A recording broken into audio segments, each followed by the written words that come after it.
Hey, everybody. Welcome to Tuesday night Cairo broadcast, sponsored by DE and the band brothers around the world. Hey, we got a special treat tonight. We got Dr. Tom Wellbrook. Many of you may not know Tom. He's just been coming to DE for about a year. If you're on the 6 o'clock or 7 o'clock a.m. Breaths, you'll hear him. He's there pretty much every day. Been there for at least 6 months. And we just love his shares in the morning, and we thought we got to get this guy on the Tuesday night call. So he's going to be our guest speaker tonight, and many of you may not know him. You'll be wowed by him. He's just an innate driven guy. He's from Indiana, practices in Indiana. Said he practiced for a long time in California, went to school in Palmer West, been practicing for 33 years. Again, new to DE, just been coming to DE for about a year. Before we hear from Dr. Tom, I would like to remind you that the next DE is October 23rd through the 26th. It's back at the Atlanta Marriott Perimeter. So get signed up now, today, not tomorrow. TNT, as Dr. Sid would say. So again, to October 26th at the Atlanta Marriott Perimeter Center. Get signed up now and get booked up. Bring your staff, bring your team. Get ready to vibe with the crew again. And again, between now and then, get back with your Connect group, your teams group, man. I don't think we're utilizing this enough. I think it's something that we all should be sharing, getting back together with each other, celebrating our successes and asking questions maybe of troubles you've been having or situation you need some help with. I know I reached out to a couple people over the past weekend just to help myself get myself rolling and everything. So use what DE provides. That's the main thing, the Connect group. Okay. So again, sign up for October 23 through 26 at DE. Use the Connect group, and let's get ready to hear from Dr. Tom Wellbrook. Tom, take over, brother.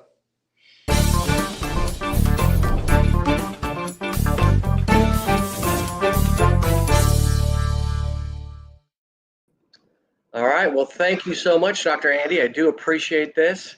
It's an honor to be asked to do this. It's actually an honor to be part of this group.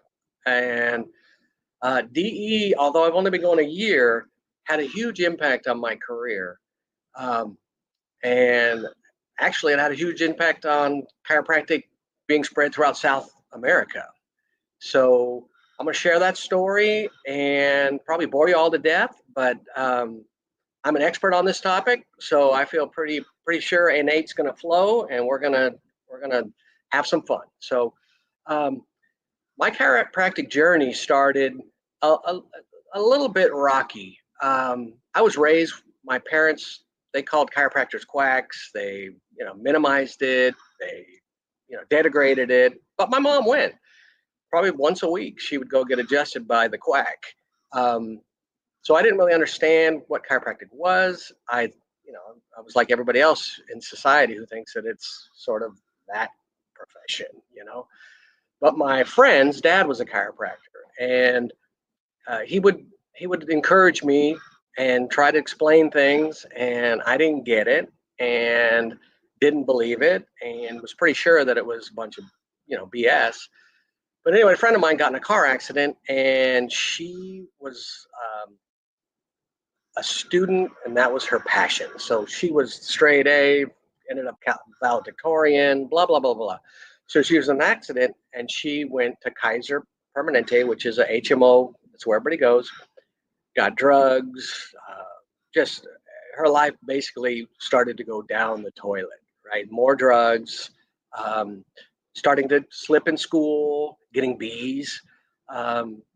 And then one day, after about 3 months of her suffering, my friend said, "You need to go see my dad." And so she did. And within a few weeks, she was off all the medicine. She was like starting to regain that clarity of thought. She was getting her life back and getting A's. And so it was at a critical time. And for me, I was just graduating University of California, Santa Cruz, with a psych degree. And like I had to go to grad school or be a barista. They weren't that popular back then. So I thought, okay, grad school. But the idea of sitting around all day listening to everybody complain started to get not as inspiring. And I thought about Noble and his dad. And So I reached out to Palmer West, like, what do we have to do? They said, do you have a pulse? Can you sign a student loan check? And have you done these classes? Unfortunately, I had done those classes. And so 3 months later, I enrolled at Palmer West in 1989, I believe, and I went. So not knowing anything about chiropractic, really, other than Noble's dad had a bitchin' house and they had jet skis and they had, just all the material things that seemed like this could be a good thing. So I went to Palmer West, and Palmer West uh, was a very non-philosophy school. If not for Christopher Kent, who taught first semester philosophy, I don't think I would have got any philosophy. So 4 years of school, learning how to do ultrasound, Russian stim, diathermy, and refer was the skill set that I left with. And there was a big earthquake in California in 1989. 7.9 on the Richter scale, freeways collapsed, World Series stopped. Anyway, I was at the epicenter of that, and I'd grown up in California. And it was at that moment when I realized that how insignificant my life was, being inside a building that was literally just ceilings coming down. And I realized, I don't know that I want to stay here. So I loaded up my truck after I did a 6-month internship, associateship, which I highly recommend any young chiropractors out there. You have to do an associateship. My associateship taught me a lot of how I didn't want to practice, but also a lot about how to run a business, or how to, what's the flow? What are the procedures? What are the, which I didn't, school doesn't give you any of that. So 6 months later, I loaded up the truck, moved to Seattle, Washington, and bought a small practice in a little town called Burien, which is right adjacent to the airport, right on the Puget Sound, cute little town. And so I'm ready to go, right? I had $5 to my name, and for like 2 weeks, I camped in a campground and cooked beans in a coffee pot plugged in, and I was just doing what you got to do, and started. First day, saw some patients. It was awesome, and what I slowly started to realize is I didn't know what the hell I was doing. I had no why behind anything. It was more just procedures and some of the things that I observed in that associate position. And it was really frustrating. We're doing okay. I mean, we were making some money and paying bills and doing okay. But practice is very stressful when you're on the edge, right? You're on the edge. Yeah, we're making money, we're paying bills. But after the first year of practice, I was so excited with $10,000 in the bank. Like, I paid my bills, my office bills, and I had $10,000 left. And then I got this thing called taxes. And so I went to the accountant and I took him all my stuff. And he's like, "Oh, you did pretty good for your first year. You owe $20,000 in taxes." I'm like, "What? I only got $10,000 in the bank. What do you mean I got 20? I didn't make enough money to owe 20." But anyway, that was sort of a slap in the face and reality, and learned a lot from that experience. But still frustrated, not really understanding the why behind what I'm doing. And probably 18 months into it, I decided I was going to quit. That it's just too stressful. I don't know what I'm doing. We're paying our bills, but this isn't what I thought. And so prior to that decision I made in my mind, I had already signed up for the Washington State Chiropractic Association convention. And so I'd already paid for it, and I just figured, what the hell, I'm going to go. And so I went, and it was pretty depressing. I was, just sort of hemming and hawing and just feeling like, what a loser.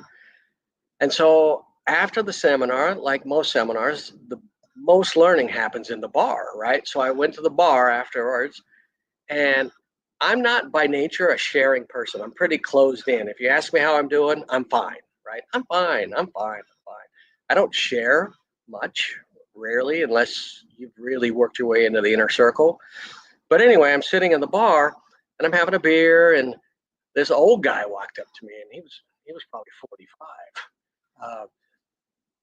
We just started talking, and he was just like this bright light. He just did something that just melted the walls, and we were talking, and he was just, oh, you're new, how's it going, all this kind of stuff.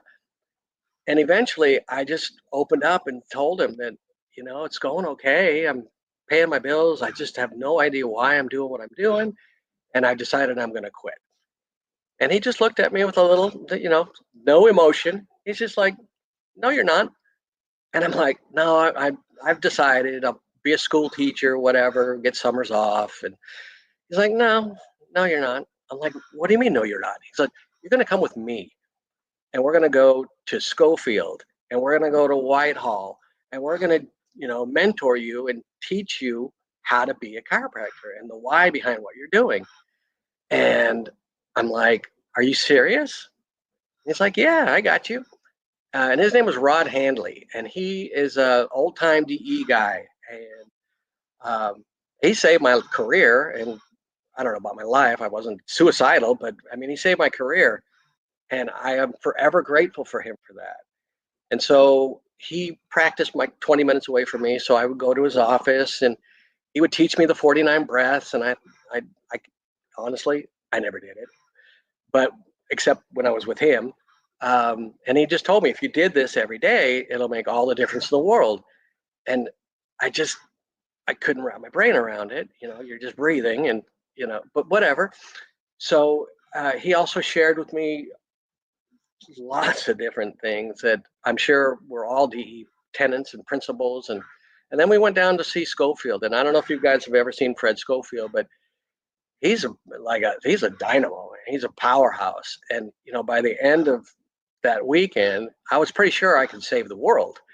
And so that was like my first getting dipped into what chiropractic is.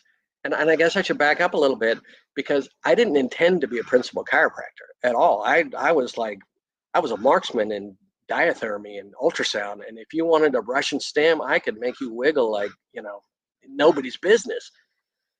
What I didn't know when I moved to Washington State to start practicing in the 1992, it was a Class C felony to do ultrasound as a chiropractor. It was a Class C felony to say, let me sell you some vitamin C. In the state of Washington at the time, the only thing we were legally able to do was adjust. And I didn't even learn how to adjust in school. And so I had to figure it out, right? And thank God for Rod, thank God for DE, because that, giving is what DE is all about, or giving back. And so slowly I learned how to adjust. And, the weird thing is people got better, right? Wow, what a concept. And so I'm so grateful that I ended up in Washington sort of serendipitously, because I learned to be a good adjuster. And I also learned that the adjustment is all they need. That with a proper adjustment delivered at the right time with the right force and the right location, that you move that bone and God does the healing, and that you just get out of the way. And so I started, every month going down to Schofield. Rod did mention going to DE, but at the time I was in Washington. It was a long flight. It was more expensive. So I regret. That's a regret. I really wish I would have started that. But I spent a couple years going to Fred, coach with Fred, and just learned what chiropractic is supposed to be. And so practiced in Washington for 9 years. And then my wife at the time, she was miserable because the weather, it is what they say. You get 50 days of sunshine a year, and they're not all in a row. It's drizzly and dreary, and I didn't mind it, but she was miserable. And then it turns out she was just miserable about everything. So anyway, moved back to California, where I'm born and bred, and we moved to a town called Moraga, which is about 30 minutes east of San Francisco. And I bought another practice, a little small practice. They were seeing like 25 a week. in Hayward, California, and started practicing and growing. And they had a 600 square foot building. In a year, we moved to a 1,700 square foot building, and then in a few more years, we moved to a 3,000 square foot building. And in the process of being there with Life West there, students, we always needed screeners. So I started going to Life West and just interacting with students, and um, got to know Jerry Clum. And so Dr. Clum and I became friends, and he'd come to the office. And um, one day, Jerry asked me if I could revamp the business program at Life West. But they needed fresh ideas. And I'm like, oh, yeah, let's do this, right? So I developed this great program called Reality Based Chiropractic, and I was so excited about it. I went in and presented it to the faculty that teaches business, and they're just like, oh, no, that's not going to work here. I'm like, but this is practice. This is what we do. They need to know what we do. We have to, no, they're not going to be open to this. Um, and I was kind of butthurt because I put a lot of time into it, and I went through chiropractic school, and I know that you didn't learn crap about business, right? So, so I just took my ball and went home, right? And so just students started precepting. So we'd have a lot of students coming in. We had an open adjusting area, so students would come and they'd visit, and it was great. It was really great. And then one day, Dr. Clum sent over this chiropractor who had just graduated, and he came into the office and he's like, "Hey, Dr. Tom, Dr. Clum told me to come see you, see if you will teach me." And so, I'm like, "Well, come on in, let's talk." And so we were talking and getting to know him. Super great guy, just like a puppy dog, just lapping it up. And then we started talking about Brazil, because that's where he's from. He's the first American trained chiropractor to go back to Brazil, from Brazil. So we were talking, and apparently I don't know nothing about Brazil except probably things we shouldn't talk about. He was talking about how he can't wait to go back because there's a lady chiropractor there that he's so excited to, be their colleague and grow chiropractic. And I'm like, well, that's cool. Who is this person? And she was the wife of David Chapman Smith. And so I don't know, some of you older people on the call will remember David Chapman Smith and the Mercy document and just the hell that he unleashed on our profession. And so I told Fernando, I said, you know what? I'd love to train you, but if you're going to go home and you're going to go do that, then I ain't got time for you. So I can't. I'm sorry.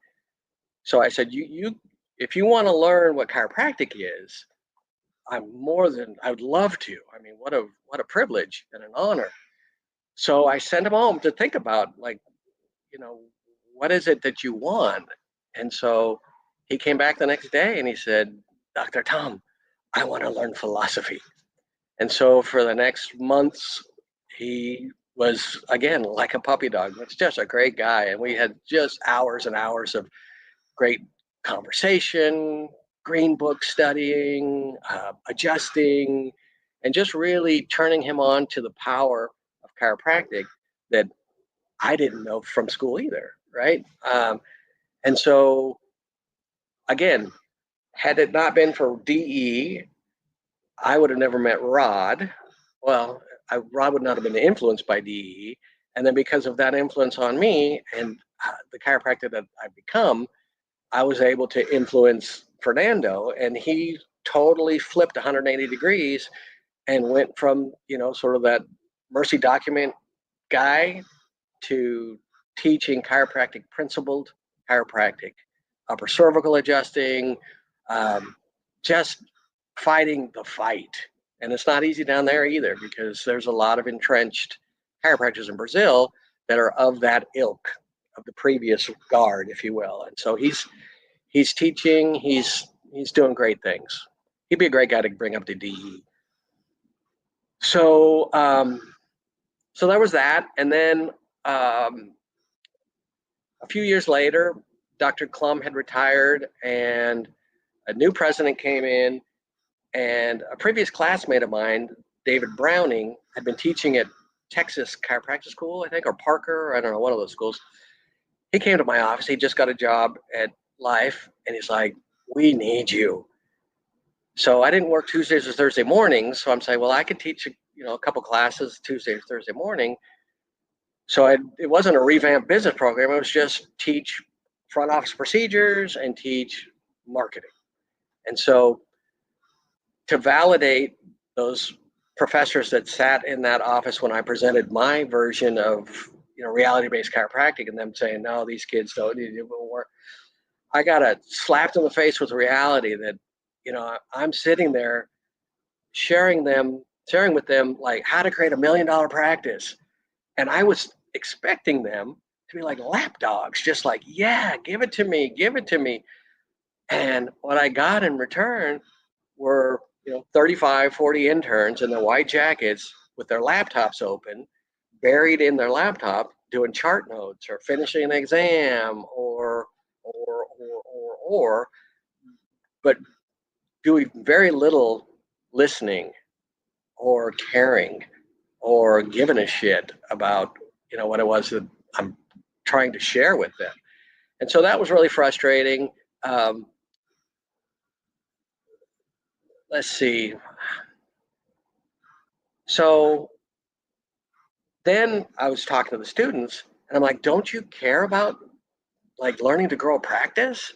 You have like $300,000 in student debts. I paid $300,000 off in like 3 years back in 1994. So I mean, it's like, you can do this. You just need to know what to do. And the majority of the students' response was, oh, we don't need to pay off our student loans. We're going to do a nonprofit. And the nonprofit, after 10 years, it's going to take away our debt. It's going to, erase our debt. And I'm like, well, why don't you put that effort in that you're putting into a nonprofit into getting sick people well, and you can pay that debt off in no time and have, like an amazing life. But they didn't get it. And this is, I mean, I'm not throwing shade, but then I found out that the new president of the college actually had a side hustle teaching people how to create nonprofits to not have to pay your student loans off. And once I found that out, I needed to leave, because that's, to me, that's incongruent to say, hey, sign here, collect all this debt, and then let's hose the taxpayers. Yeah, so I wasn't okay with that. But he did good things there. We all do what we do, but that wasn't for me. So, sidebar, back in 1997, after Rod had trained me, blah, blah, blah, blah, blah, and I got on fire, I was awarded from the Dedicated Service Award from the Washington State Chiropractic Association for the work I was doing kind of group screenings, and we had it all dialed in where we had doctors from different areas and doing large shows, so that when you had somebody from Federal Way, they go to this guy, somebody from Renton, they go that way, Bury and me, Seattle, them. And so we really had a good thing going with just collaborating together to share the wealth and to spread the word and to heal more people. So anyway, that was pretty awesome. That was cool. That was very unexpected. So after I stopped at Life West, then just practiced, just loving, serving, just doing my thing. In my practice, I did have massage therapists. So I wasn't, although to me, I mean, principal chiropractic is principal chiropractic. Massage therapy is massage therapy. I love massage therapy. That was for me. I love self-care. So every week I'd jump in there. I had 5 massage therapists. And patients loved it. It was like chocolate and peanut butter. It was a revenue stream that was, again, leading towards health and promoting wellness.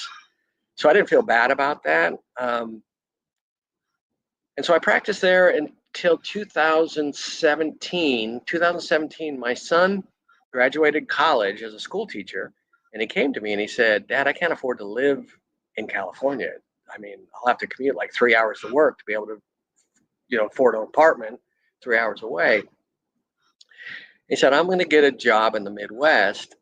And he did. He got a job at Westfield High School, which is, if any of you are familiar with Carmel, Indiana is like amazing. It's always rated the top place to raise a family in America. And but I'd never been. I was a California snob.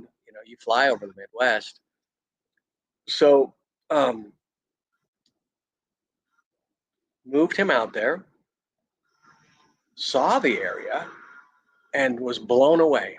Like, oh my God, this is like amazing. The infrastructure is like being in Europe. I mean, the planning that went into this community was just next level. So then I looked at real estate magazine and saw the cost of living or cost of housing, and I'm like, holy crap, this is like moving to Mexico compared to California. So I decided that it was time to sell the practice, sell the houses, move, and start afresh. And so I did, and retired, semi-retired, just retired. And for a year, I golfed. And for a year, all I heard was, "You suck. You're horrible." And in my pajamas till 2:30 in the afternoon, and just like really missing being a chiropractor. So for those of you racing to retirement, it's way overrated. Okay, it's way overrated. So I didn't want to start a practice because I just didn't want all the bullshit of staff and just the grind of everything. So I met a guy, and he said, just come work for me. And so I did. Worked there for probably 2.5 years, maybe. But then it was time. It was time. It was time to go back and be me. Um, and so I remarried, met this amazing woman. She's a nurse. She's awesome. And my youngest, who was in Carmel, Indiana with me, had just gone off to college. She went to the University of Miami. I had nobody there. My son had moved back to California. I had nobody to hold me to this area. So I just suggested to my wife, I said, why don't we move down by your family and let's start a new practice? And so we did. June 2022, we opened a practice, Vincent's Chiropractic, in this little farming community. It's a great area. It has nothing. I have to shop at Walmart if I'm too lazy to drive an hour or to go get actual groceries. There's no good restaurant. But the people are great, and so that's why we travel a lot, We go to the city to go grocery shopping every week, and so you make lemonade, but the rest of it, it's awesome. Like, we have the greatest patients. And so here we get back to like, how has DE specifically helped me as a chiropractor? So we opened in June. By January of 2023, we had built up to 200 visits a week. And that was really comfortable, kind of lazy. I'm like, side postures. After a while, I'm getting a little sore, whatever. So 200 was just a comfortable ride. And then we'd gone to a New Beginnings in the spring. I don't remember the time. Doesn't matter. And that was awesome. Great people. And then we actually, I don't know how I saw or where I ran into the 60th anniversary of DE, but I thought, you know what? It's just like right down there, right? It's a quick flight. Let's go check it out. And so we went to the 60th anniversary, and it was great. I mean, it was great. Like, that was the first time no, that wasn't the first time. It was great, inspiring, powerful, being around powerhouse. That's what I love about Schofield. Being around powerhouse chiropractors is like the best environment there is, because, metal sharpens metal and everyone's on fire. So really, really enjoyed ourselves. Didn't go to the gala. Just don't know anybody. Didn't feel comfortable. But met a few people out in the parking lot.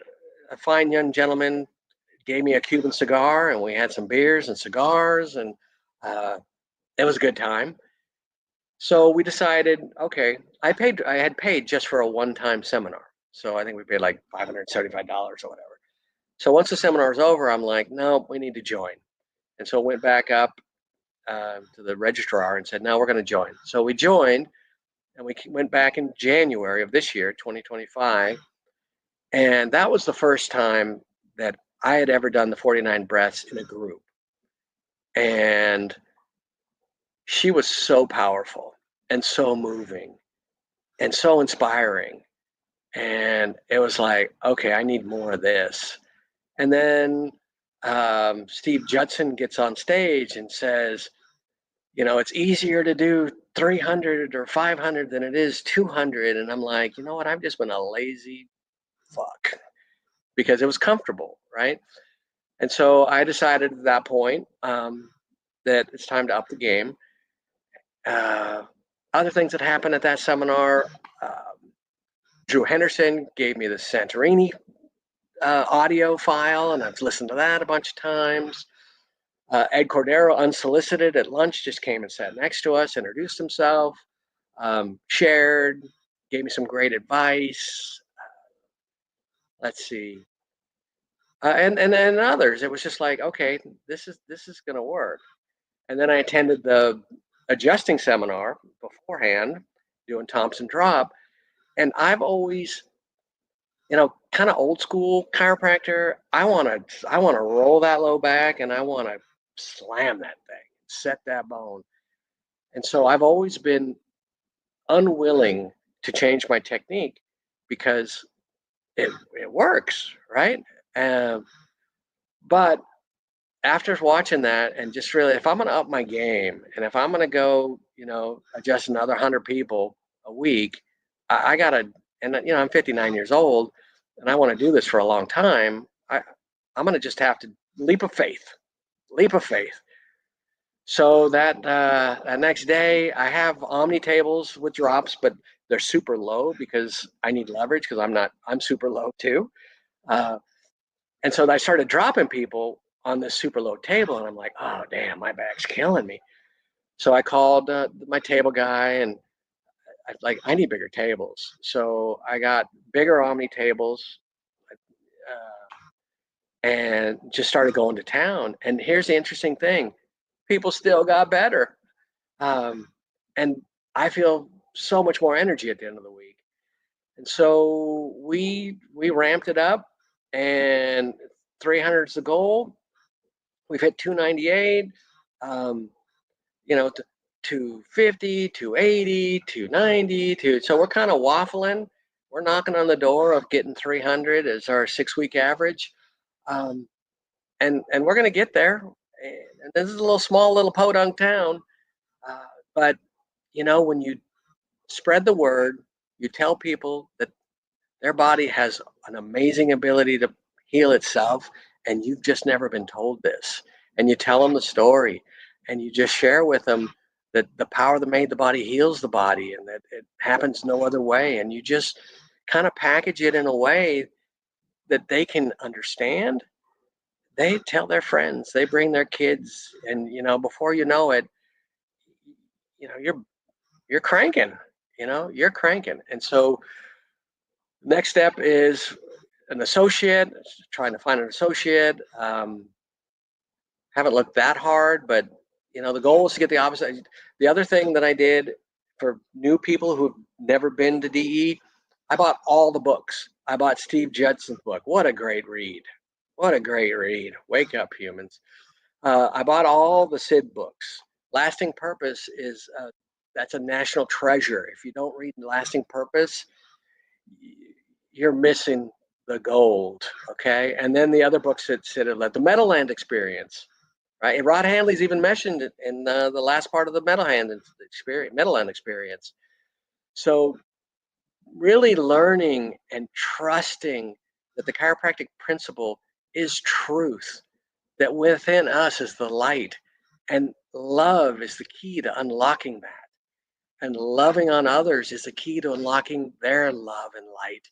And just being that beacon of hope and getting out of your own way and not worrying about money, not worrying about anything, just loving, giving, serving, and everything else will follow. And so I am so grateful for chiropractic care. I'm so grateful for DE on many levels. And I just really hope that if there's somebody on this call or whatever this is that has not been to DE, you're on the fence on whether or not you can go, or should go. What I can tell you is there's really no reason you shouldn't go unless you really want to stay stuck in your own pity party. Because I've been there. I've been there. And if you want to quit, I've been there too. But if you want to know how to do this thing called chiropractic, and you see me in the hallways at DE, you stop me. I'll share whatever I got. And I'm not much, but I'm all I think about. So I don't have anything secret. It's just be real, be genuine, be authentic, and come from the heart. So I'm looking forward to the next, phase of my life, getting to 500 with an associate and just giving more. So there you go. That's kind of a thumbnail of where I've been, where I'm going. So I appreciate this opportunity, Andy. Thank you so much for inviting me. I do every morning rush to get on to make sure I don't miss that call, because every morning reconnecting and being a part of something bigger than yourself, and listening to Darcy and listening to Donna and listening to Seth and listening to Steve and listening to Andy and just listening and just being dipped in just powerful love and powerful chiropractic inspirational moments of truth. It helps sharpen the blade. And this is this can wear you down. There's shit happens, And so being a part of something bigger than yourself and being connected to a group that has your back, literally and figuratively, it's a no-brainer. So, and when you become a member, it's also cheap. It's like $100 a month, $150 a month or something like that. I mean, just do it. All right. Thank you all. I appreciate you. And I look forward to seeing you all in October. So I don't know how to end this. Anybody have a question?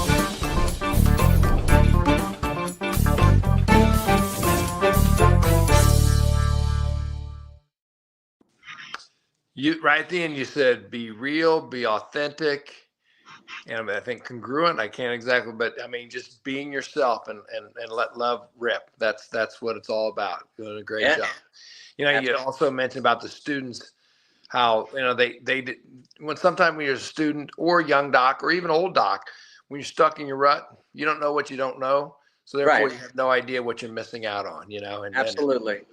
That's so important. And again, it took me about 20 years to find DE, and I thought I had all the answers. So the more now, I'm a bigger student than I've ever been. So, hey, man, Tom, great job. Thank you. Appreciate you so much. And I love and appreciate you. Can't wait to see you in October. I want everybody to do what he said. Just go join, sign up, and we'll see you down in October. All right. Thank you all. Appreciate you. Have a great night. Love you. Bye-bye.